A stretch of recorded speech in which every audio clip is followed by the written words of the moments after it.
Evet, yepyeni bir bölümle karşınızdayım. Volvo ile başlamış olduğumuz karbon nötr yolculukta bu hafta Türkiye'de üretim yapan, çok önemli bir marka haline gelen ve yaklaşık 21 yıldır teknelerini denizde yüzdüren çok kıymetli bir marka Numarin. Ve onun yönetim kurulu başkanı ve kurucusu Ömer Malaz'la birlikte olacağız. Ömer Malaz'dan Cannes Fuarı öncesi yenilikleri alacağız. Yeni sürdürülebilirlik projeleriyle ilgili fikirlerini alacağız ve yeni modellerinin tüm detaylarını öğrenmiş olacağız. Şimdi fabrikada biraz teknelere bakalım.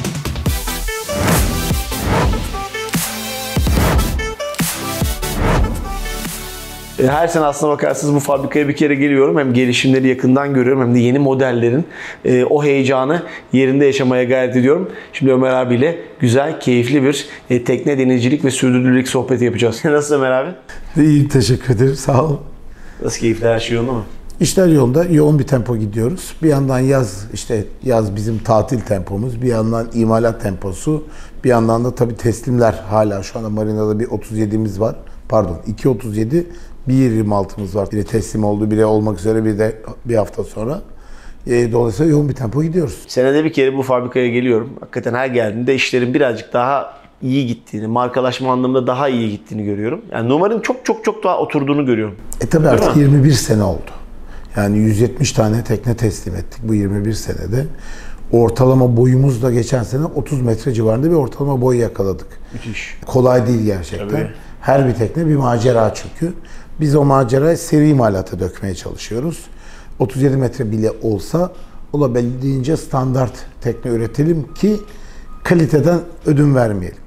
Bir yandan da aslında model range'i çok genişti. Yani 22'den başlayan artık 45 metrelere kadar ulaşan bir range'den bahsediyoruz. Tabii yani bu Explorer'la beraber bir anda bir defa değiştirdik, yön değiştirdik. Eskiden işte hızlı, flybridge'li ve daha hızlı hardtop teknelerimiz varken bugün daha çevreci diyeyim. Çünkü gerçekten gittiğin mil başı 1/3 yakıyor. Belki aynı boyda 1/4 yakıyor. Explorer teknelerine döndük ve gerçekten orada bir niş yakaladık. İşte modern Explorer, seri imalat Explorer. Bu 40 metreye kadar şu anda seri imalatta. Dünyada böyle bir yola gittik. Trend de var. Yani Explorer insanlar da seviyor. Trend'i de galiba biraz da biz başlattık. Bana da biraz öyle geliyor. İşte yılda 10-11 tekne teslim ediyoruz. Çok iyi rakam. Ortalama boyumuz 30 metre 10-11'in. 3 tanesi işte 37-40 gibi. 30'lar var. 22-26'lar var. Dolayısıyla yoğun bir tempo gidiyoruz. Önümüzde Cannes Fuarı var. Yoğun bir tempo var orada. Ne göreceğiz? Tabii Cannes Fuarı'na bir 37 bir 26 koyuyoruz. İkisi de aslında Amerika teknesi. Cannes Fuarı'ndan sonra gemiye yükleniyorlar. Fort Lauderdale'e gidiyorlar. Orada da sergileniyorlar. Sonra müşteriye teslim ediyoruz. Numarin'i görüyorum artık. Yani Türkiye'de çok fazla görmeye başladım ama Avrupa'da, Amerika'da da görmeye başladım. Yani özellikle ihracat tarafında herhalde çok iyi gidiyorsunuz. Biz ciro bazında %80 ihracatız. Tahmin ediyorum adet bazında da %60-65 ihracatızdır. Dolayısıyla aslında Türkiye'deki gördüklerin sadece %40-45 arasında bir rakam.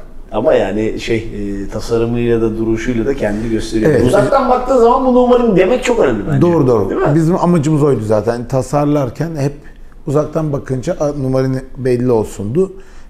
Bizim biliyorsun baş tasarımcımız Can Yalman. İşte 2015-16 yıllarında ne yapalım? Dünyada ne yok? Nerede bir niş yakalarız? Çok kafa patlattık.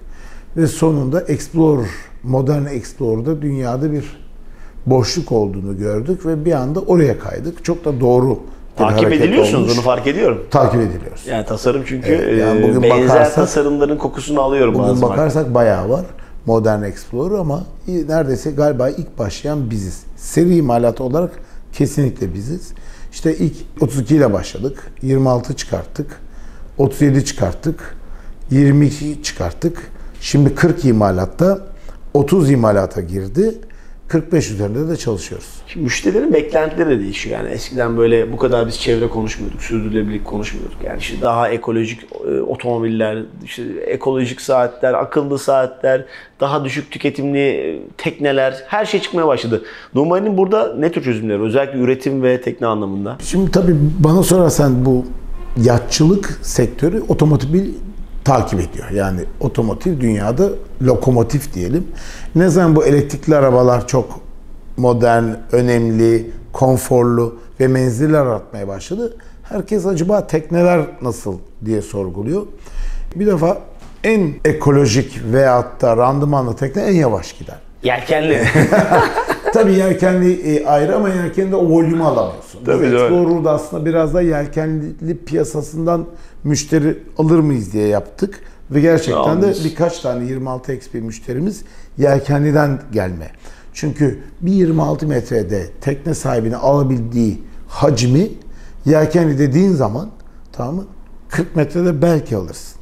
Birinin maliyeti 5 milyon, 40 metre iyi bir yelkenlinin maliyeti 25 milyon. Dolayısıyla yani o bakımdan çok feasible hale geliyor.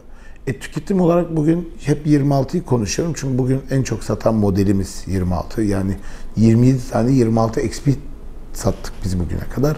O da 5 sene içinde.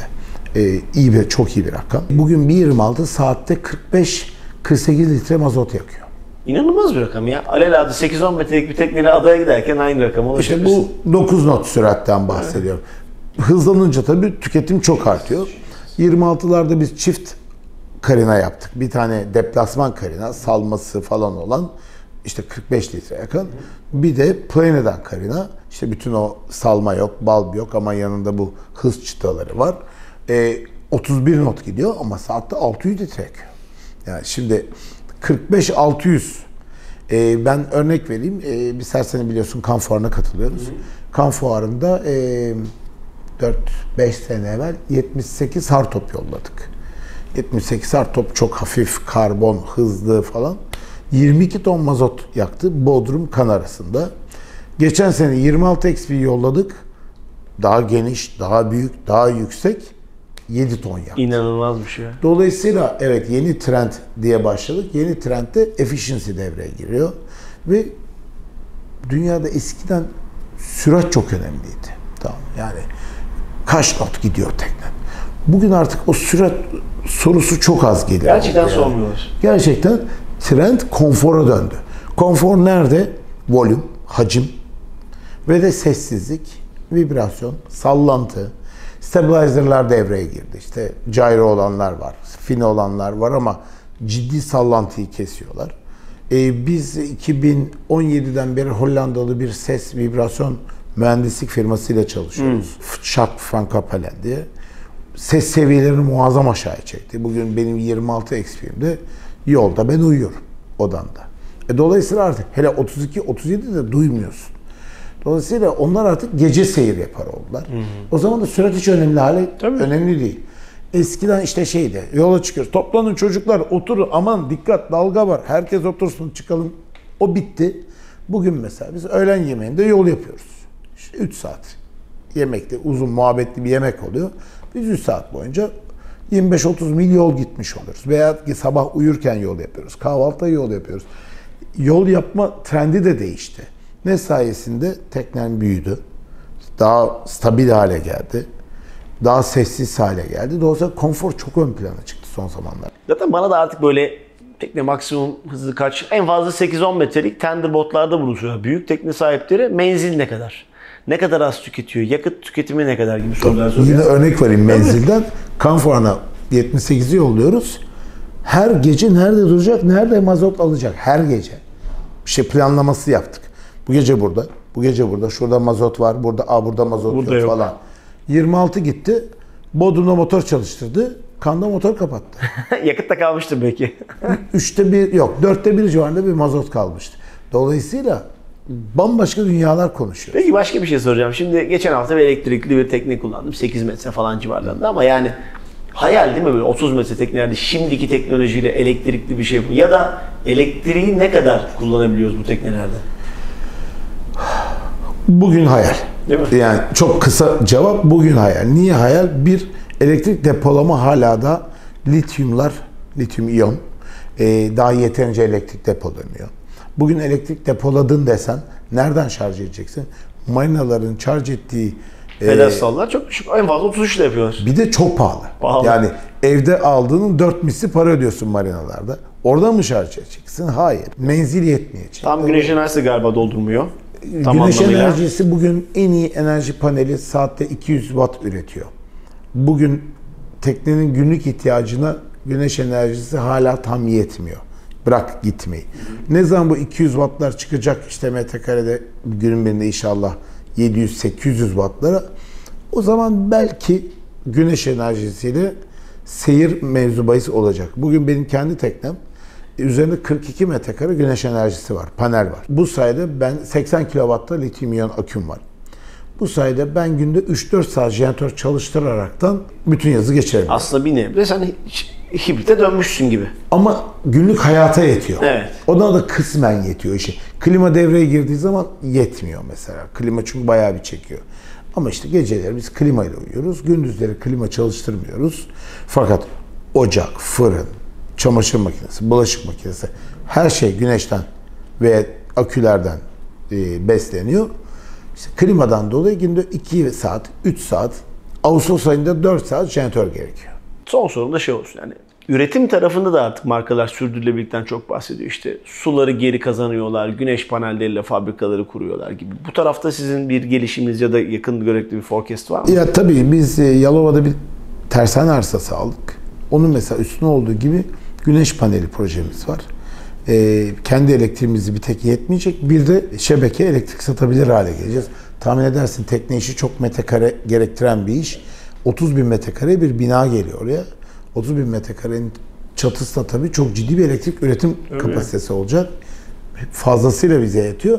Şebekeye de satar hale geleceğiz. Müthiş valla. O zaman Cannes'da bu yenilikleri görmek dileğiyle. Çok güzel bir sohbet oldu. Ekleyeceğim bir şey var mı Ömer abi?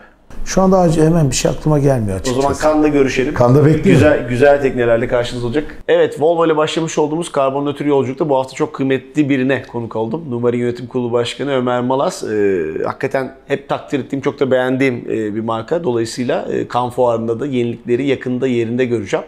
Bugün programın sonunda size bir de güzel bir hesaplama da yapacağım. 26XP'nin bir yıllık kullanım maliyetini hep merak ediyorsunuz bunları. Bu sefer de 26 metrelik bir tekneyi bir yıl kullanırsanız ne kadar maliyet ödeyeceksiniz? Bunun hesabını da Instagram tarafında görüyor olacaksınız. Bu haftalık benden bu kadar. Hoşça kalın.